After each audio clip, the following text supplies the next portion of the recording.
staff, les gens au pays. Vraiment, je pense que c'est une CAN qui récompense l'entièreté du pays. Et je pense que si on est ici aussi, c'est aussi grâce à eux. Et on est très content de pouvoir leur rendre l'appareil aujourd'hui. ngeen dundee victoire bi tey. am contentement bu rëy rek bëgg nañ trop instant bi nii moom li ñu dund nii moom mosuñu am contentement bu toll nii ñu ngi leen di gërëm waa Sénégal yëpp xam nañ ne demain moom xam naa mooy dàq incha allah. looy wax waa Sénégal ñu leen di xaar. nañ leen wax ñu bu kenn nelaw nañu xaar léegi nii nañ dem taxaw aéroport di ñu xaar nañ xam ni daal kontaan nañ trop te ñu ngi ñëw te dinañ ko gën a neexal incha allah. Cheikh Sabaly loo yëg sa yaram tey jii gannaaw bi nga amee sa première étoile. kontaan rek instant bi nii kontaan naa tellement aw ma mu quoi franchement tey di gërëm ñëpp di gërëm gis nañ ñaan yi gis nañu gars yi ni ñu encouragé donc tey jii nii fierté la pour ñu ñëpp tey ak tey ñun joueurs yi toujours ak waa population du Sénégal quoi. lan ngay wax waa Sénégal. ba di leen di wax jërëjëf kontaan nañ trop coupe bi pour ñoom la incha allah. Alors dis-nous, qu'est-ce que tu ressens ce soir, Nicolas Lamine Camara? Bah franchement, c'est une fierté. Hein. C'est une fierté pour moi. Déjà, de représenter mon pays, c'est quelque chose. Et surtout de ramener une trophée à la maison. Et voilà, c'était notre devoir de rendre fier le peuple sénégalais. Et j'espère qu'ils le sont en ce moment. Mais bon, là, on attend un seul moment, d'entrer au pays et de fêter avec eux. Inch'Allah. Match difficile, compliqué, grosse pression dans ce match-là. Comment vous avez vécu ce match, cette grande finale? Bien sûr, on savait, avant de rentrer, même de quitter l'hôtel, on savait que c'est un match difficile qui nous attendait. Et c'était le cas. C'est vrai que cette nuit-là, tout est passé par rapport les décisions arbitrales et tout. Mais bon, on a cru en nous. Comme voilà, nos légendes, les Sadio Mané et Koulibaly, c'est eux qui nous ont dit venez, on va aller jouer ce match et on va les gagner. Et après, nous, on est là pour les suivre, pour écouter leurs conseils. On les a écoutés et finalement, ils ont raison. Alhamdoulilah, on a remporté le trophée. Comme je l'ai dit, les Sénégalais, on arrive et on va fêter ça. Alors, tu vois, l'autre dund tey ginnaaw bi nga jëlee sa première étoile.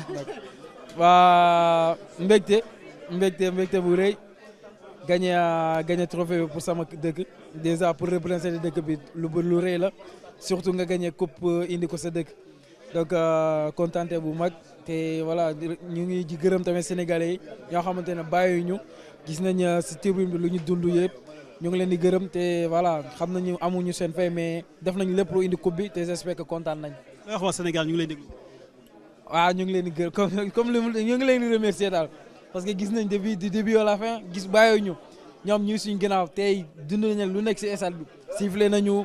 suñu nopp yi mais ñoom sax def nañ lépp ñu nekk à l'aise du coup amuñu seen fay ñun lu ñu mën a def rek mooy ñi joxe lépp ci terrain jël coupe bi voilà ñoom ñu kontaan. Première Coupe d'Afrique des Nations, première victoire en CAN. Que ressentez-vous ce soir?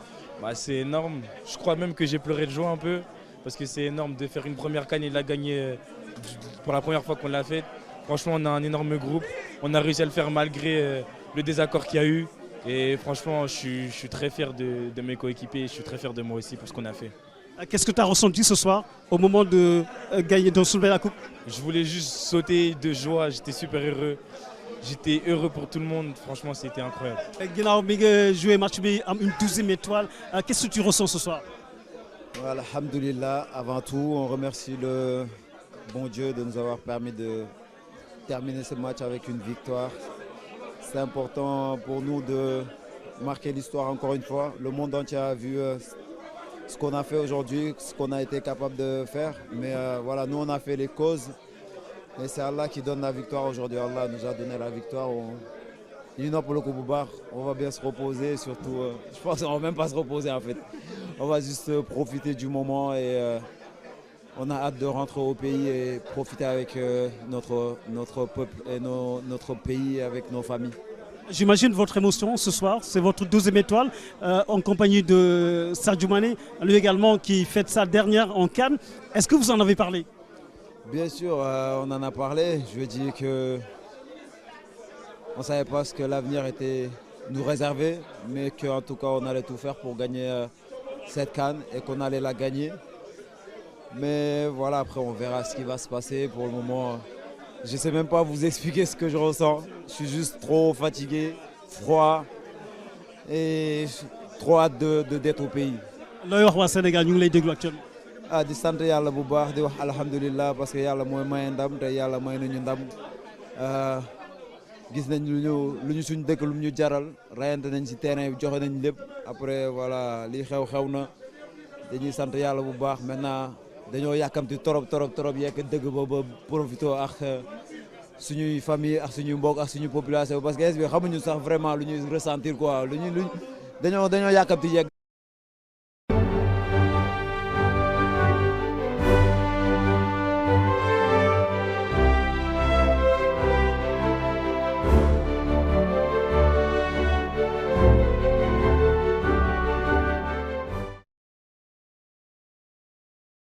mbégte bu rëy ndax nekk na loo xamante ni voilà ma ko doon rêvé sama mag jël ko rêve bi gën a yokku tey ma ñëw andi laa ko sama papa ak sama yaay ñoom laa ko di bien sûr ak sama soxna samay xarit samay am di jaamu ñoom Baye Mor Sébi ñoom ñëpp waaw tey vraiment mbégte bu rëy. Que du bonheur, hein. C'est ma deuxième, donc y a pas mal de joueurs qui sont ici, donc ouais.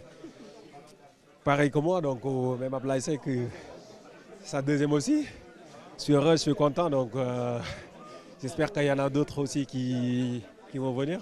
Alors lu yëg sa yaram tey jii bi nga xamante ni jël ngeen 12e étoile bi. waaw yëg lu mbégte ak bànneex rek xam nga bi mooy man mun naa man bi mooy sama deuxième donc lu mbégte rek et ñaan yàlla tamit yeneen coupe tegu ci incha allah. Ablaye c'est ta 2e étoile yow tamit lan nga yëg tey sa yaram.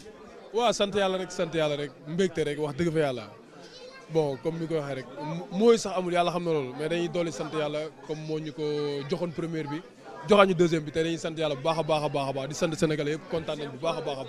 looy wax waa Sénégal ñu lay déglu. waa di wax ni gis nañ seen taxawaay rek franchement parler affaire moom nii la rek comme ni ñu koy waxee tout le temps rek bu ñu ñëw kaan dañ naan manko dem uti ndam li ça se voit que ni Sénégalais yëpp manko nañ tey boo xoolee rek xam ni wala ku xool kan bi yëpp xam ni Sénégalais yi manko nañ par rapport ak kan bi passé ak bi ñu koy jël 2022 pareil te yaakaar naa ni boole boobu ñu boole xool yi ñëpp jàpp si moo ñu mayal lii tey waaw ñuy dolli sant yàlla rek ñoom tamit aussi di leen remercier bu baax di leen sant. Allez, dis-moi, qu'est-ce que tu ressens ce soir? Non. Regarde, vous êtes venu vous poser comme ça, wesh. Non, c'est bon, c'est bon. Qu'est-ce que tu ressens? Je suis content, merci. Je suis content. Match très difficile, match compliqué, la grosse pression. C'est normal que c'était compliqué, c'est une finale, mais on a réussi à le faire. La gestion des émotions, c'était un enjeu? Non, je pense qu'on a bien géré, et voilà, on a fini victorieux. Il y a eu des moments de doute ou pas dans ce match? Non, juste on était confiants et voilà, on est resté confiants jusqu'à la fin. Qu'avez-vous envie de dire au peuple sénégalais qui vous a soutenu pendant tout ce tournoi? Merci à eux, ils ont été super, ils ont été top, ils nous ont donné encore plus de force, ça nous a permis d'être à 200% et voilà, on l'a fait pour eux. Vous imaginez la joie actuellement du public sénégalais en ce moment à Dakar? Pardon? Vous imaginez la joie du peuple sénégalais actuellement qui vous attend? Je l'imagine très bien. J'ai eu mon père au téléphone, je vois la joie qui est derrière et j'ai trop hâte de les voir. Vous avez pensé à qui quand vous avez remporté ce trophée? À toute ma famille, à tout le peuple sénégalais qui nous supporte depuis. Mais voilà, à toute ma famille aussi. Comme je dis, j'ai appelé mon père, j'ai appelé ma mère, j'ai appelé ma femme, mes enfants et j'espère que je les ai rendus fiers. Alors Kalidou Koulibaly, capitaine, ce soir, que ressentez-vous? Beaucoup de fierté parce que c'était un chemin très long. Tout le monde nous voyait favoris. Très difficile de faire une CAN en tant que favori. Mais là, on l'a démontré à tout le monde. On a démontré qu'il y a seulement le Sénégal qui était capable de vaincre le Maroc dans son stade. On a fait un grand match, de grandes choses. Je tiens à féliciter tout le monde parce que les jeunes ont pris leurs responsabilités aujourd'hui. Les anciens étaient là pour les pousser, pour les aider. Et aujourd'hui, voilà, on est très content de rendre fier notre pays. Vous étiez loin et près des joueurs pendant ce match-là. Racontez-nous comment vous avez vécu ce match avec le recul. Très difficile. Vous savez, quand vous savez que vous ne pouvez pas aider vos coéquipiers, c'est très très difficile. Mais j'ai essayé de leur donner ma force, mes conseils tout au long avant le match, pendant le match. J'ai essayé de donner les conseils que je pouvais donner. Je les ai soutenus, tourné toutes mes zones positives. Alhamdoulilah, ça a bien fonctionné. Ils sont restés à l'écoute, ils savaient qu'ils avaient une mission à faire. C'est surtout aussi gagner cette coupe, c'était pas que pour ceux qui n'étaient pas là, mais c'était aussi pour eux. Donc ça, ils l'ont vu et ils l'ont fait. Donc je tiens à préciser que voilà, il y a Krépin Diatta, Pape Matar Sarr ou Sénodian qui nous ont quittés parce qu'ils ne pouvaient pas être avec nous sur le terrain. Donc j'ai une pensée pour eux aussi. Sadio Mané qui joue sa der en Coupe d'Afrique des Nations. J'espère que voilà, il va rester avec nous. J'espère qu'il va rester avec nous parce qu'on a besoin de lui. On a besoin de notre Sadio. On l'a vu aujourd'hui, c'est lui qui souffre, qui montre comment on peut aller, comment on peut faire les choses. Donc voilà, c'est un exemple pour tout le monde. Et j'espère que ce n'était pas sa dernière. Un message pour le peuple sénégalais? Non, je remercie tout le peuple sénégalais parce qu'ils nous ont soutenus du début jusqu'à la fin, le public dans les tribunes, au pays, tout ça, toutes les fan zones. Vraiment, je vous remercie tous parce que, comme je vous l'ai dit, il faut rester derrière nous pour qu'on puisse faire quelque chose. Et alhamdoulilah, ils sont restés derrière nous du début jusqu'à la fin, sans jamais nous critiquer. Le peuple était toujours avec nous. Donc voilà, le cadeau est là, la cerise sur le gâteau est là. On va vous ramener la coupe et Inch'Allah, on va fêter tout ça ensemble. Ismaïla Sarr, la 12e étoile. Waaw kontaan parce que yombul comme boo xoolee match bi tey ni mu demee yombul woon mais finalement gagné nañ ko deuxième étoile et féliciter équipe bi parce que macha allah def nañ li ñu waroon def lépp mais bon yàlla may nañu ndam di ci kontaan bu baax a baax xam ni lii day des même sa doom yi sax bu ñëwee day des mais kontaan ci Sénégal rek. waa Sénégal kontaan nañ wax nga ko ñu ngi leen di xaar ak ndam li lan ngay wax waa Sénégal actuellement. waaw di leen wax ni rek seen ñaan yi ñu doon ñaan yëpp yegsi na parce que boo xoolee tey match bi nu mu demee xam ni voilà seen ñaan yi yegsi nañu te di leen wax ni ñun tamit kontaan nañ bu baax si ñoom di leen wax ni ñu ngi ñëw tamit parce que. du fii rek lay yem affaire bi dañ koy continuer Sénégal sax lay dàqee nii mënaguñu feetu foog ñu dem ba Sénégal ak peuple sénégalais ñu feetu ak ñoom parce que mérité nañ ko bu baax a baax encore une fois di féliciter équipe bi yëpp. match bi métti woon na lu ngeen dundee pression bi avec les sifflets nous c'était incroyable dans les tribunes. non amuñu pression parce que boo xoolee ñun bu ñu jàpp ni bu ñuy jouer ak ku ñuy mënti jouer dañu jàpp ni Sénégal lañ nekk di jouer. parce que mun ñu am pression parce que nekkul suñu première CAN voilà mun ñu def pression parce que xamoon nañu lii daf ñuy xaaroon nañu lii mais bon ba ñu ñëwee concentré wu nañu sifflet yi defuñu dara ñu concentré wu ci match bi yàlla def li muy def xam ni voilà gars yi voilà dem ba jeex gars yi dem nañ ba jeex joxe nañ lépp. li ñëpp di laaj mooy maîtrise boobu ak sang-froid boobu ak itam ni ngeen di gérer toutes ces émotions.